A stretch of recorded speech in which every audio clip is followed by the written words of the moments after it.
I'm Chris Savina with American Outdoor News. I am here with my friend Luke Clayton, who is probably one of the foremost authorities on hog hunting that I know of.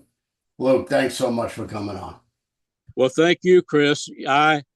If longevity means anything, well, I may qualify as at least knowledgeable a little bit about hogs because I am 74 now, 74 years old, and I've been hunting hogs since I was 20, probably seriously, so it's been a long Wow. time. And I was born up in Northeast Texas, up between the Sulphur and the Red River. And I was, of course, to date things, I was born in 1950. So there was a contingency of wild hogs on all the waterways back in those days, but not many. The wild hog boom in Texas started about 40 years ago. And I can tell you how how I think all that happened, but now there's hogs everywhere. I live about 30 miles from Dallas and southeast of Dallas between the East Fork River and the Trinity, the East Fork of the Trinity and the Trinity. And there's a 15,000 acre ranch on one side of me and a 2,000 acre wetlands on the other. I live on 4 acres out here. I'm out in the woods behind my house right now. So I could go a half a mile. You and I could go kill a hog tonight or get a shot at one. We'll put it that way. They're everywhere in Texas now. Like I say, I'm 30 miles from Dallas. But there again, I'm in kind of a hot spot between a 15,000 acre cattle ranch and a 2,000 acre wetland, a strip of woods that run through here. Uh, Hog hunting has got to be a big deal in Texas, especially. People unload from back east, and the upper Midwest in the winter. But people have learned it also makes a good summer vacation coming down here to hunt hogs, I have had the pleasure of coming down to Texas to hunt hogs, and they are everywhere. And I've hunted them many different ways down there, with a bow, from a helicopter, with dogs and a knife. So there's a lot of different ways to hunt them. And I mean, they multiply like, how many litters a year? 2 or 3 a year? Well, probably not 3, sometimes 2, I think. I've got a lot of buddies that are biologists, and know a lot about the biology of hogs. And the thing is, a gilt is a young sow that hasn't bred yet. But a gilt becomes a sow. They can breed at about 6 months of age. And, Wow.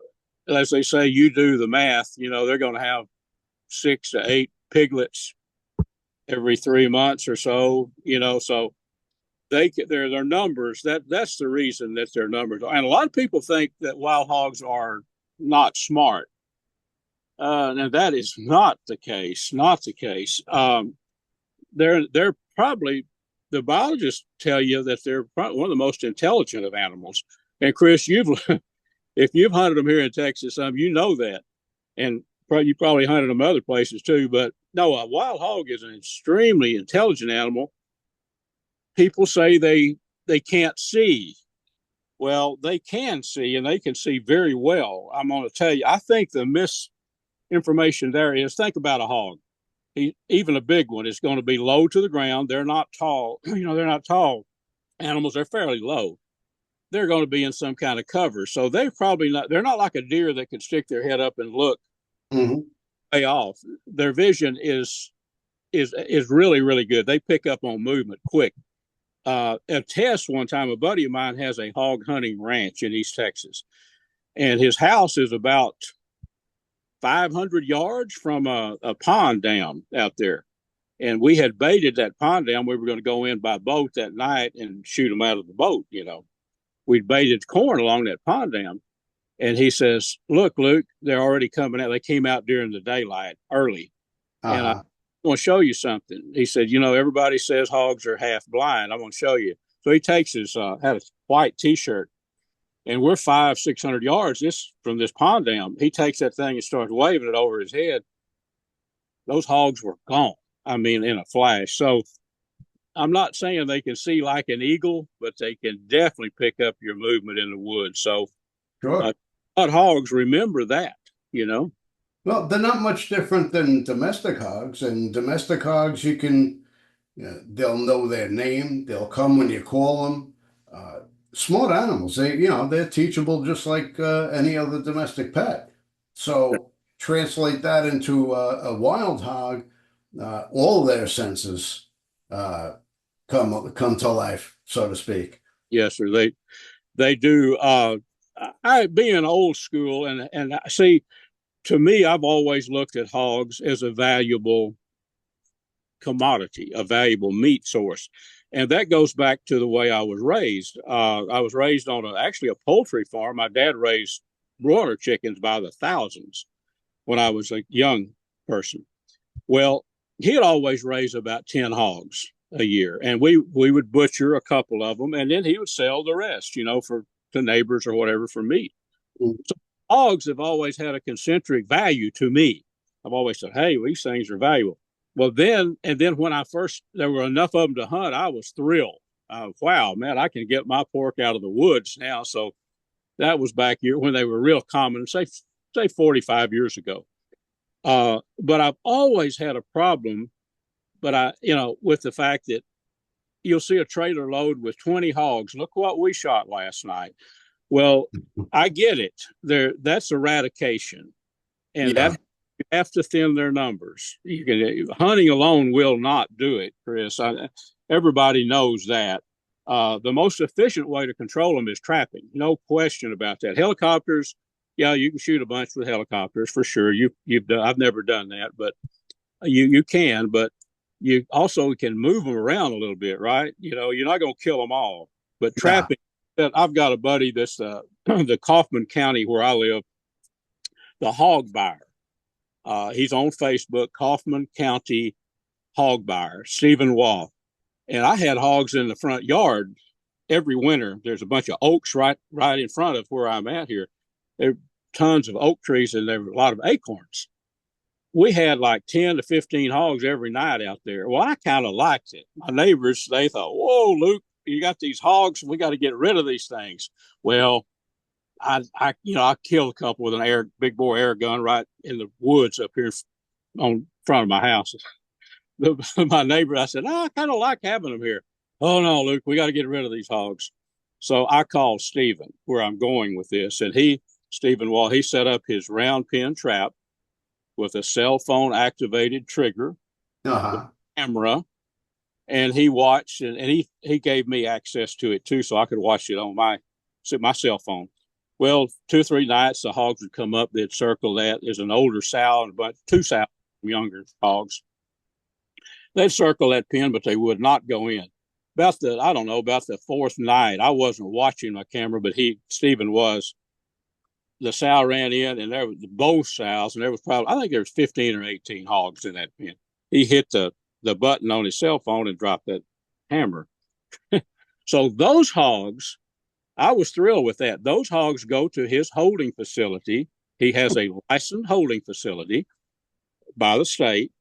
And then about once a week or every 2 weeks, depending on how many hogs he has, a big truck comes by, loads those hogs up, and pays him X number of dollars. He buys them from trappers. 30 cents a pound is an average price. Wow. I don't think anybody would get rich doing that, but the trappers enjoy it and they make some money trapping hogs. So the hogs are put to use and they wind up in New York on a fancy table restaurant, at a sizable price, for the meal. So, Sure. And they're but organic. There's I, no steroids, no antibiotics, no growth hormones, nothing. no, and another misstatement I think too, Chris, is I hear all kind of crazy things about those hogs. Don't eat those things now; they'll kill you. They come up with all kind of They things. taste better than any hog you'll buy, any piece of pork you'll buy in the store. Heated up to one now. The government said heated up to 145. I think you heat it. I could pork lean wild pork would be tough as a boot, and I cook a lot of pork too. Uh, wild pork would be very tough if you only heated it to 145. When I get it off of my cooker or whatever I'm cooking, it's more like 210 degrees, real tender. So another interesting thing, Chris, and people do ask me quite often, well, Luke, are those old hogs good to eat?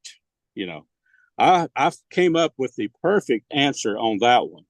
I will answer it with the question and say, well, if you were going to go to a livestock auction and buy a hog to eat, what hog would you buy? That answers the question right there. You know, Yeah. they're not going to buy an old big rank boar to eat. So, and I get kidded a lot about this because when I go hunting, I like I say, I'm out here now. I could show you my cooking area, my little cabin right here by my house, but I love to cook the pork. So a lot of times I will come up with a dish to cook. I don't hunt them every day. I mean, I could every evening, but I'll pick out a dish. Like the last one I shot with a big bore air gun. I think I have an article maybe coming out in American Outdoor News. You do, as a matter of fact. That hog, I wanted one to make a big pot of chili, smoked hickory smoked chili. So uh, I was out there. There was probably one boar that probably pushing 180 pounds, which is a big boar. You hear about 4, 5, 600 pounders, but a big any wild hog that weighs over 200 pounds is a big one. I passed Yeah. up big ones. I shot a little gilt young sow that weighed about 65 pounds, Chris, and that made some of the best chili. Smoked it and chopped it up and made chili out of it. So Nice. the wild pork is excellent eating, in my opinion. I agree with you. Now, what is your favorite way to hunt wild hogs? I'm sorry, Chris. What is your favorite way to hunt wild hogs? With an air gun or I've hunted them with dogs, guys. I've never owned hunting dogs. I've hunted them about every way you can imagine, excluding helicopter hunting. I've never done that. Uh, it's just a whole lot of fun to spot some hogs at night or during the day and get downwind. You've got to get downwind, or their nose is so keen. yep. Get downwind and sneak up at night with a thermal. That is so exciting, and you can get within air gun range of them. I've done it a lot. Get within 50 yards, 30 yards downwind, and hunt them at night like that. Yeah, But kill a bunch of hogs over corn because I have two corn feeders. One is back this way about a half a mile, and one's back that direction from where we're at now, about a mile on a buddy's place. And I've killed a lot of them. I devised a easy man's way of hunting. I've got my truck, a 4-wheel drive GMC, an older truck.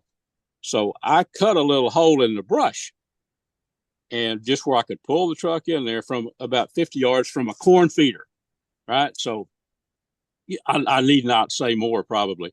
I've got an chair, set that in there, and I've got some green tea, ice cold green tea sitting there. I'm in there about 30 minutes before dark, and that's almost a dead ringer for a good hog. You got so that too. Kind of an easy man's way to do it. so what's it like hunting with an air gun for wild hogs? So I'm actually hunting editor for it's a small magazine called Air Gun Hobbyist, Chris. I've done that for about 9 years. So I've hunted with a lot of different air guns. They make air guns that are pressure up to 4,500 psi. Wow. Yes, you just imagine a tire in your car is going to hold 35 pounds. So just imagine 4,500. And then they make the one that I like to use is called a Seneca Dragon Claw. I think I maybe showed some pictures of that in the article that I wrote for you. Yep. It's a 50 caliber, and I shoot a 336 grain.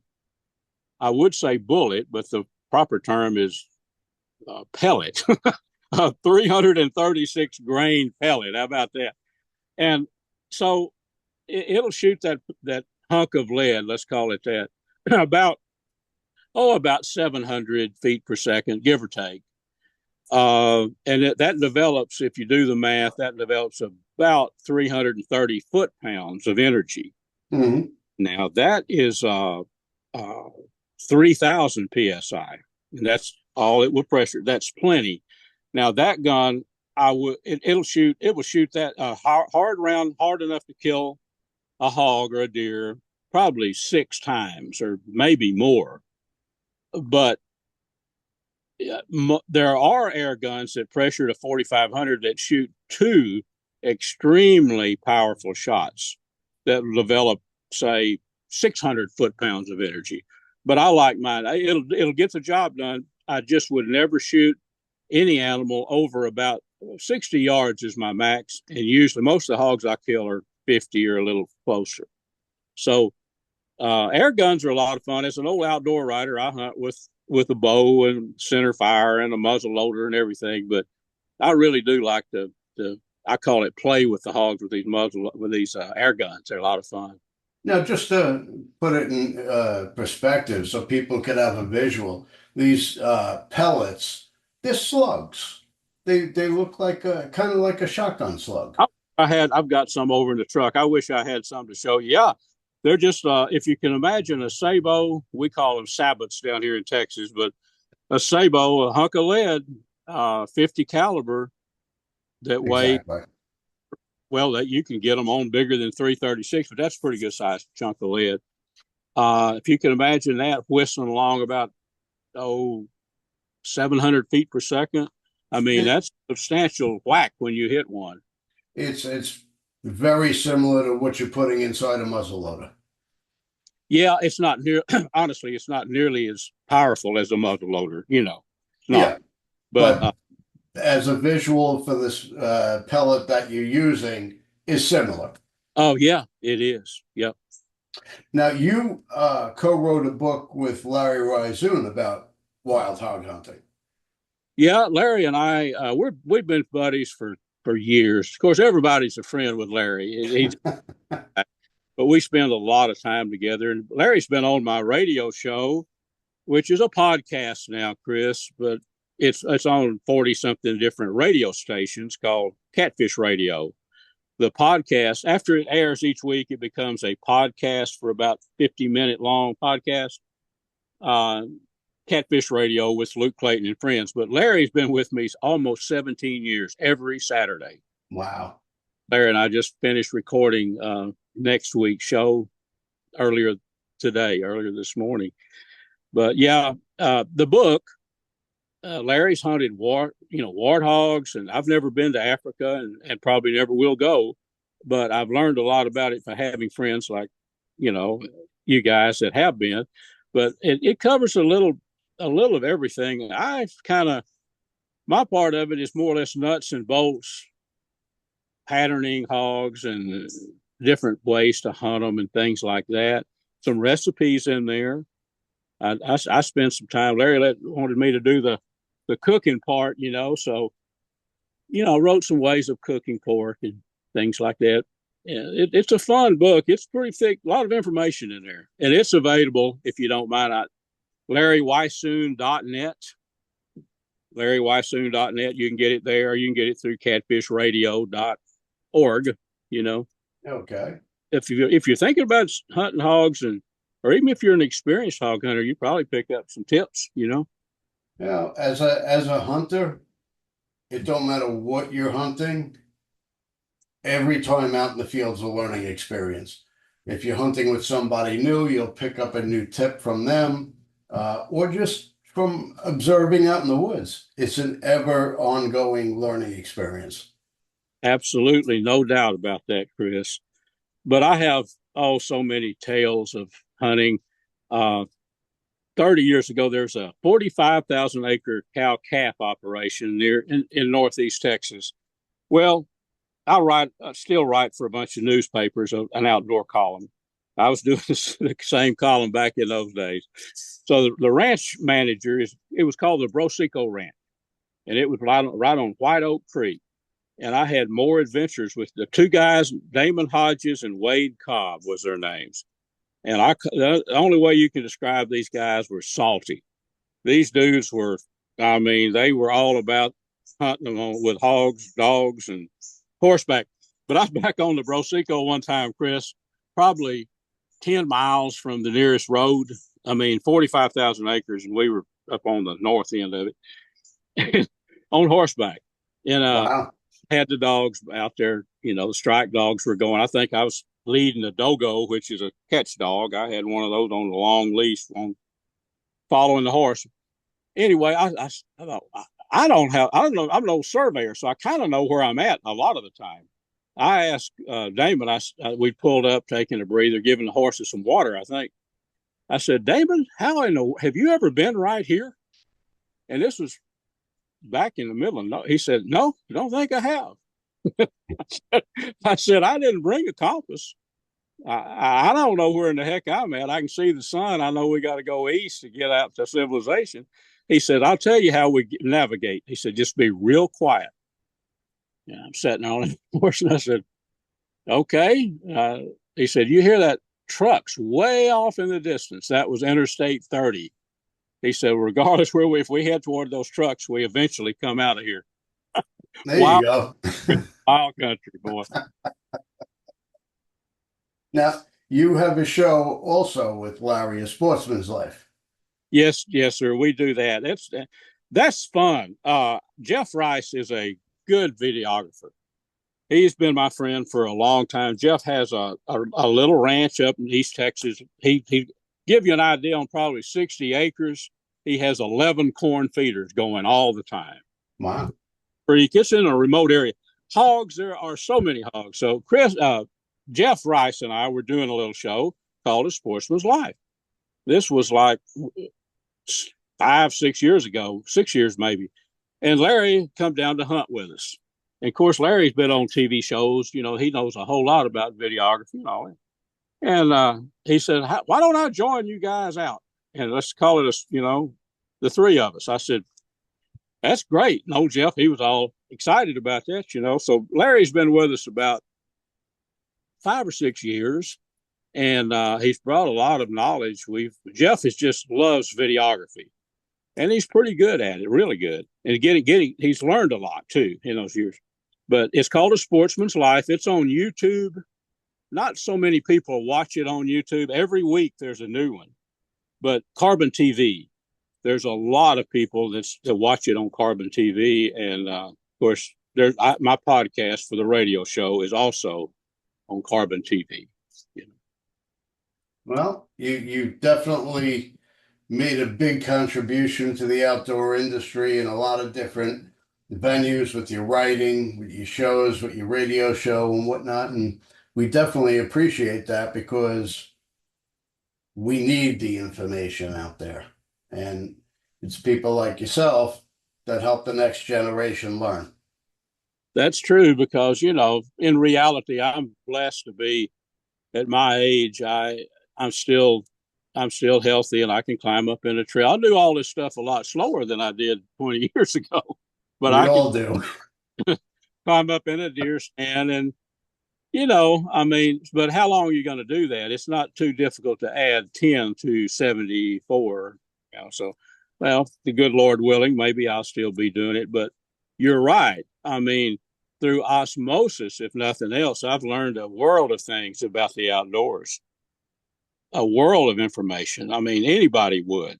So that's done it all their life. So I do. I try to share information with not only younger people, but I've had a lot of buddies that I've worked with in the past and in their 30s, 40s, 50s that never hunted, and say, hey, come out here and let's try this. And they enjoy it, and they become a hunter. They're hooked. It only takes one time. Yes, that's the truth, isn't it, Chris? It is. All right. Well, Luke, I appreciate you taking the time to speak to us today and share all this great information about hog hunting. I love hog hunting, and I know a lot of the people out there do. It's not a very expensive endeavor No, as compared to other hunts. And I definitely encourage people to come out and give it a shot because, oh, give it a shot, but and one of these times when we get you down here, if we could just, all it takes is a week or so of planning. I'd like to get you out here and get with us. How about that? That works for me. I love hog hunting. I love hunting Texas. It's like a buffet. You could hunt anything in Texas. Well, Chris, thank you very much, sir, for allowing me to be on your show. I appreciate you taking the time and everything that you've done for me. It don't go unrecognized. Trust me, my friend. All right. Thanks again. And where can we find you now? Okay. All right. We will go to catfishradio.org is a good spot to track me down. Okay. Thanks again. We'll see you soon. Okay. Thank you. All right. Bye-bye. And